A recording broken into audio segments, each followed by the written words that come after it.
Hi friends, welcome to Dhankush kitchen. ಇವತ್ತಿನ recipe ಬಂದು ಗೋಧಿ ನುಚ್ಚಿನಿಂದ ಮಾಡಿರುವಂಥ ಮೋತಿಚೂರ್ ಲಡ್ಡು.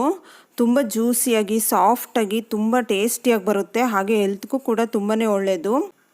ಈ ಲಾಡು ಮಾಡೋದಕ್ಕೆ ನೀವು 1 ಡ್ರಾಪ್ಸ್ ಅಷ್ಟು ಕೂಡ ಎಣ್ಣೆನ ಯೂಸ್ ಮಾಡೋ ಅವಶ್ಯಕತೆ ಇಲ್ಲ. 2 ಸ್ಪೂನಷ್ಟು ತುಪ್ಪ ಇದ್ದರೆ ಸಾಕು. ಬರೀ 3 ಇಂಗ್ರೀಡಿಯೆಂಟಿಂದ ನೀವು ತುಂಬ ಸುಲಭವಾಗಿ ಮೋತಿಚೂರ್ ಲಡ್ಡುನ ಮಾಡ್ಕೋಬೋದು. ಅದು ಹೇಗೆ ಅನ್ನೋದನ್ನು ತೋರಿಸ್ಕೊಡ್ತೀನಿ ಬನ್ನಿ. ನೋಡಿ, 1 ಕಪ್ ಅಷ್ಟು ನಾನು ಸಕ್ಕರೆ ತೊಗೊಂಡಿದ್ದೀನಿ. ಹಾಗೆ 2 ಸ್ಪೂನಷ್ಟು ತುಪ್ಪ. ನೋಡಿ, ಇದು ಗೋಧಿ ನುಚ್ಚು, ಅದನ್ನು 1 ಕಪ್ ತೊಗೊಂಡಿದ್ದೀನಿ. 4 ಏಲಕ್ಕಿ ಕಾಯಿನ ತೊಗೊಂಡಿದ್ದೀನಿ. ಹಾಗೆ ಆರೆಂಜ್ ಫುಡ್ ಕಲರ್ ಕೂಡ ತೊಗೊಂಡಿದ್ದೀನಿ. ಇವಾಗ ಒಂದು ಬಾಣಲಿಗೆ ನಾನು ತುಪ್ಪನ ಸೇರಿಸ್ಕೊಂಡು ಅದು ಬಿಸಿ ಆದಮೇಲೆ ಅದಕ್ಕೇ ಗೋಧಿ ನುಚ್ಚನ್ನ ಹಾಕ್ಕೊಂಡು ಚೆನ್ನಾಗಿ ಫ್ರೈ ಮಾಡ್ಕೊತೀನಿ. ಒಂದು 2-3 ನಿಮಿಷ ಇದನ್ನು ಚೆನ್ನಾಗಿ ಫ್ರೈ ಮಾಡ್ಕೋಬೇಕು. ಅದು ಪೂರ್ತಿ ಬಣ್ಣ ಚೇಂಜ್ ಆಗೋವರೆಗೂ ಚೆನ್ನಾಗಿ ಫ್ರೈ ಮಾಡ್ಕೋಬೇಕು. ನೋಡಿ, ಈ ರೀತಿಯಾಗಿ ನಿಮಗೆ ಬಣ್ಣ ಚೇಂಜ್ ಆಗಬೇಕು. ಅದರ ಪರಿಮಳ ಘಮ ಅಂತೇಳಿ ಬರ್ತಾ ಇರುತ್ತೆ. ಅಲ್ಲಿವರೆಗೂ ನೀವು ಚೆನ್ನಾಗಿ ಫ್ರೈ ಮಾಡ್ಕೊಳ್ಳಿ. ಇಷ್ಟ ಆದಮೇಲೆ ಇದಕ್ಕೆ ಒಂದು ಕಪ್ ಗೋಧಿ ನುಚ್ಚಿಗೆ 3 ಕಪ್ ಆಗುವಷ್ಟು ನೀರು ಅಳತೆನಲ್ಲಿ 3 ಕಪ್ ನೀರನ್ನು ಸೇರಿಸ್ಕೊಬೇಕು. ಅದು ಚೆನ್ನಾಗಿ ಈ ರೀತಿ ಕುದಿಯೋ ಟೈಮ್ನಲ್ಲಿ ನೀವು ಫುಡ್ ಕಲರ್ನ ಆ್ಯಡ್ ಮಾಡ್ಕೊಳ್ಳಿ. ಫುಡ್ ಕಲರ್ ಬೇಡ ಅನ್ನೋರು ಸ್ಕಿಪ್ ಮಾಡ್ಕೋಬೋದು.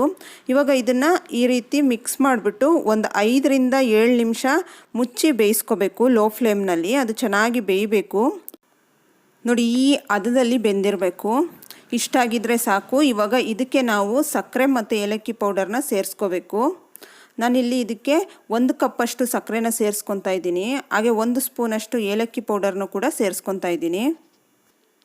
ಇದನ್ನು ಚೆನ್ನಾಗಿ ಮಿಕ್ಸ್ ಮಾಡ್ಕೋಬೇಕು. ಇದು ಚೆನ್ನಾಗಿ ಕರಗಿ ಸ್ವಲ್ಪ ನೀರಾಗುತ್ತೆ. ನೋಡಿ, ಸಕ್ಕರೆ ಚೆನ್ನಾಗಿ ಕರಗ್ತಾ ಇದೆ. ಕರಗಿದ ಮೇಲೆ ಸ್ವಲ್ಪ ನೀರಾಗುತ್ತೆ. ಅದಾದಮೇಲೆ ನಾವು ಒಂದು ಪ್ಲೇಟ್ನ ಮುಚ್ಚಿಬಿಟ್ಟು ಇನ್ನೂ 5 ನಿಮಿಷ ಲೋ ಫ್ಲೇಮ್ನಲ್ಲಿ ಬೇಯಲಿಕ್ಕೆ ಬಿಡಬೇಕು. ನೋಡಿ, ಇವಾಗ ಅದನ್ನು ಓಪನ್ ಮಾಡಿದ್ರೆ ಈ ಹದದಲ್ಲಿ ಆಗಿರುತ್ತೆ. ಇವಾಗ ಇದನ್ನು ಸ್ಟವ್ ಆಫ್ ಮಾಡಿಬಿಟ್ಟು ಹಾಗೆ ಪ್ಲೇಟ್ನ ಮುಚ್ಚಿ ಇನ್ನೂ 5 ನಿಮಿಷ ಹಾಗೆ ಬಿಡಬೇಕು. ಅದೇ ಶಾಖದಲ್ಲಿ ಅದು ಚೆನ್ನಾಗಿ ಎಲ್ಲ ಸಕ್ಕರೆನೂ ಅಬ್ಸರ್ವ್ ಮಾಡ್ಕೊಳ್ಳುತ್ತೆ. ನೋಡಿ, ಈ ರೀತಿ ಆಗಬೇಕು. ಇದು ಸ್ವಲ್ಪ ಬೆಚ್ಚಗಿದೆ. ಆ ಟೈಮ್ನಲ್ಲಿ ನಾನು ಕಲ್ಲಂಗಡಿ ಬೀಜನ ಹಾಕ್ಕೊತಾ ಇದ್ದೀನಿ. ನಿಮ್ಮ ಹತ್ರ ಯಾವುದೇ ಡ್ರೈ ಫ್ರೂಟ್ಸ್ ಇದ್ರೂ ಅದನ್ನು ಕೂಡ ಸೇರಿಸ್ಕೋಬೋದು. ಇಲ್ಲ ಅಂತಂದ್ರೂ ಪರವಾಗಿಲ್ಲ, ಹಾಗೇ ಕೂಡ ನೀವು ಉಂಡೆ ಮಾಡ್ಕೋಬೋದು. ಅದು ಕೂಡ ಚೆನ್ನಾಗೇ ಇರುತ್ತೆ. ನೋಡಿ, ಇದಾಗಿದೆ. ಈಗ ಕೈಗೆ ಸ್ವಲ್ಪ ತುಪ್ಪನ ಹಚ್ಕೊಂಡು ಅದನ್ನು ಉಂಡೆ ಕಟ್ಕೊತಾ ಇದ್ದೀನಿ. ನೋಡಿ, ಸುಲಭವಾಗಿ ಉಂಡೆ ಕಟ್ಬೋದು. ಎಷ್ಟು ಚೆನ್ನಾಗಿ ಬಂದಿದೆ ಅಂಥೇಳಿ.